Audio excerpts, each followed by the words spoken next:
Iker, etapa zuretzat, baina itzulia ezin izan da. Bai, ezin izan da, oso azkar doa, Hector. Irabaztera atera gara, baina bueno, etapa irabazi dugu eta oso pozik. Nola junda azkeneko etapa? Bueno, genekien oso zaila izango zela, kontrolatzea, ze jende asko etapa irabazi nahi zuen, eta 5 segundo kendu behar genizkion Hectorri. Eta bueno, ja hasieratik nervio asko dira. Eta bueno, aurrean egoten saiatu gara, talde guztia. Eta gero ja Aztiri ondoren grupetxo bat egin da. Eta ja Lierni ondoren pixka bat atera diot, baina gero ja jetxieran nirekin egon da eta gero ja Gabirin saiatu naiz nire ritmoa jartzen.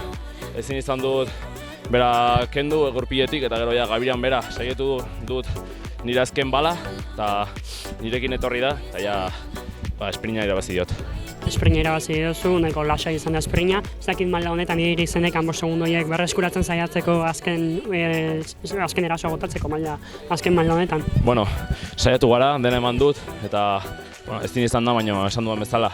Oso pozik, bera mundu osoan hoberenetariko bat da eta ni bera 5 segundu bakarrik ateratzea oso pozik nago.